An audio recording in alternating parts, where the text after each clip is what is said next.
The long-simmering conflict between Israel and Iran, traditionally waged through proxies and covert operations, has now escalated into direct military engagement. This shift marks a dangerous new chapter in Middle Eastern geopolitics. For years, the rivalry played out in the shadows, with Israel targeting Iranian assets in Syria and Iran supporting groups like Hezbollah and Hamas. The strategic landscape began to change dramatically following a series of targeted assassinations and retaliatory strikes throughout late 2024. These events methodically dismantled the proxy buffer that had previously separated the two regional powers, setting the stage for a more direct and perilous confrontation that would test the limits of deterrence and regional stability. The path to open conflict was paved with significant escalations. In July 2024, the killing of Hamas political chief Ismail Haniyeh in Tehran signaled Israel's willingness to strike high-value targets deep within Iranian territory. This was followed by the decapitation of Hezbollah's leadership in September 2024, severely weakening Iran's most formidable proxy. Iran's retaliation in October 2024, involving missile strikes against Israel, and a subsequent attack on the Al-Assad airbase in January 2024 demonstrated its own resolve. The Operation True Promise in April 2024, where Iran launched over 300 drones and missiles at Israel, was a direct state-on-state attack, although it was largely thwarted by a multinational defense effort. This tit-for-tat exchange created an escalatory spiral that proved difficult to contain. Each action and reaction pushed both nations further away from the established norms of their shadow war. The weakening of Iran's proxy network, particularly Hezbollah, ironically forced Tehran into a more direct role, removing the plausible deniability it once enjoyed. For Israel, the perceived advancement of Iran's nuclear program, coupled with Tehran's increasing boldness, made a large-scale preventative strike seem not just necessary, but inevitable.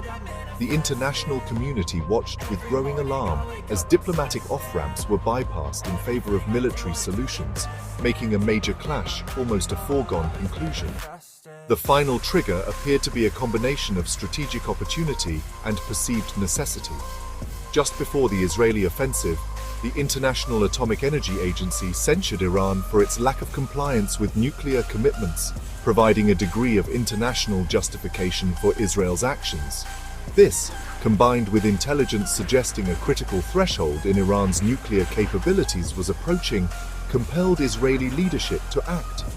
The long-standing strategy of containment through covert means had run its course. The stage was now set for Operation Rising Lion, a full frontal assault designed to cripple Iran's military and nuclear infrastructure in a single overwhelming blow. On June 12, 2025, Israel unleashed Operation Rising Lion, a massive and coordinated air offensive against Iran. The operation involved over 200 fighter jets, striking hundreds of strategic targets across the country. The primary objectives were clear: neutralize Iran's nuclear facilities, decapitate its military leadership, and degrade its conventional military capabilities.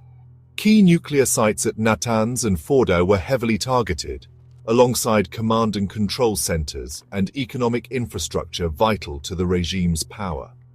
This offensive represented a fundamental shift in Israeli strategy, moving beyond limited strikes to a comprehensive campaign aimed at delivering a decisive and long-lasting setback to its primary adversary. The initial wave of strikes achieved significant operational success. Israeli air power effectively neutralized much of Iran's air defense network, establishing crucial air superiority over the battle space.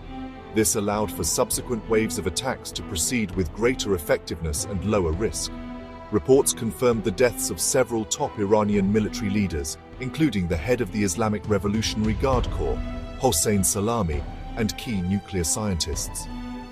Further strikes on June 13th and 14th targeted an oil refinery and the vital South Pars natural gas facilities, aiming to inflict severe economic pain and disrupt the regime's revenue streams. Despite these successes, the operation had its limits. While the strikes caused considerable damage to Iran's nuclear program, facilities like Fordow, which are buried deep underground, remained largely intact.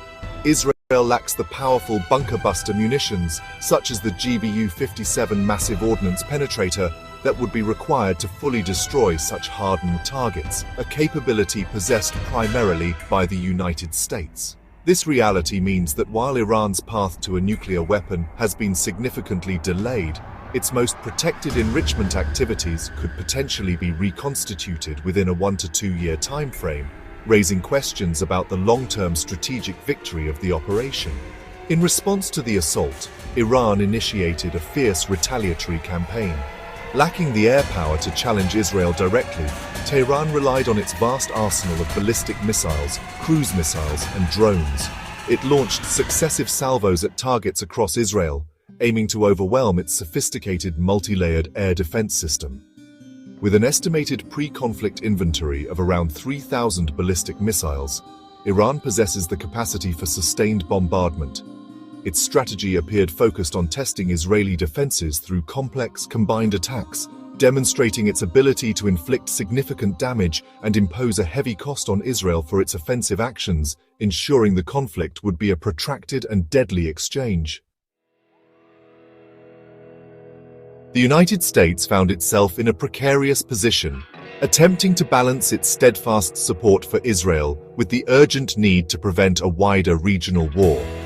While Secretary of State Marco Rubio initially sought to distance Washington from the Israeli offensive, President Trump later confirmed that the United States had prior knowledge of the operation. It became clear that American involvement extended beyond mere awareness, with reports confirming the provision of critical intelligence and defense support to Israel against Iranian retaliation. This places the United States in a difficult dilemma. Escalating its support could draw it directly into the conflict, while withholding it could risk the failure of Israel's campaign and embolden Iran. The conflict has sent shockwaves through the region, eliciting a complex and varied response from other nations.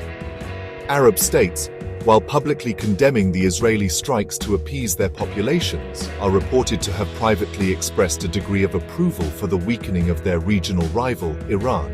However, the direct confrontation has deeply unsettled the fragile, emerging Arab-led security architecture, which was designed to promote stability. For its part, Hezbollah, Iran's most powerful proxy, has remained conspicuously silent and inactive following the initial Israeli offensive.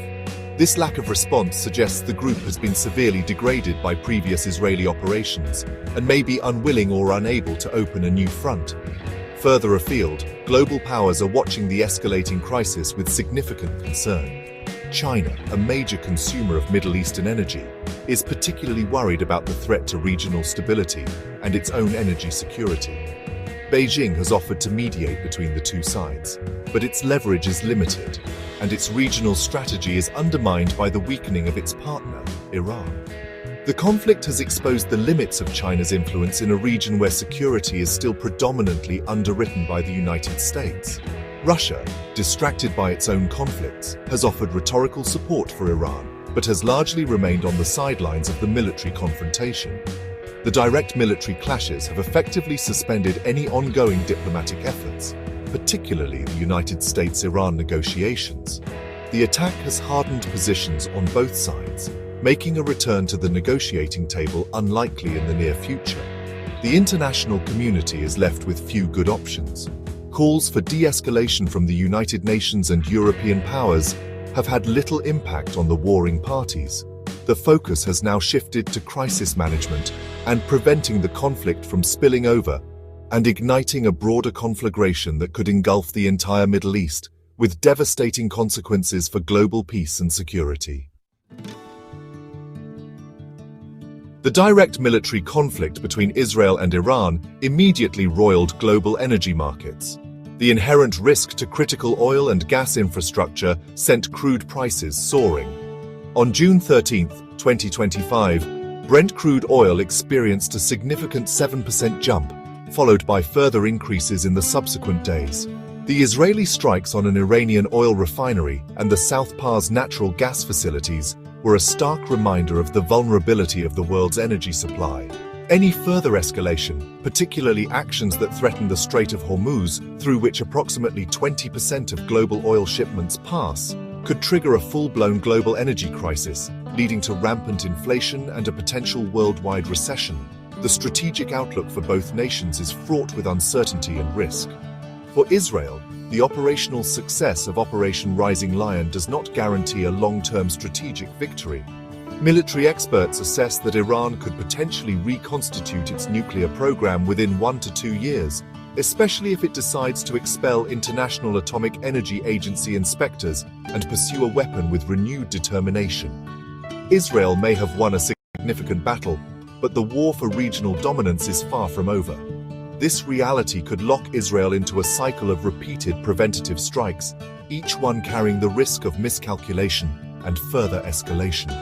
For Iran, the path forward is equally complex. The regime may adopt a strategy of strategic patience, absorbing the initial blow while waiting for a more opportune moment to retaliate more effectively. Its primary goal will be to demonstrate resilience and ensure its own survival while imposing a continuous cost on Israel.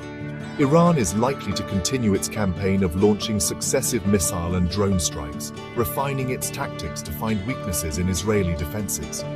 The regime's leaders understand that a direct confrontation with the combined might of Israel and the United States would be suicidal, so their actions will likely remain calibrated to punish without provoking an all-out war. The most significant and overarching risk remains the potential for this contained, direct conflict to spiral into a wider regional war. A miscalculation by either side, an Israeli strike that causes mass civilian casualties, or an Iranian missile that hits a highly sensitive target, could trigger an unstoppable escalatory cascade. Deeper and more direct United States involvement would be another major trigger, potentially drawing in other regional and global powers. The stability of the Middle East hangs by a thread, and the coming weeks will be critical in determining whether the conflict can be contained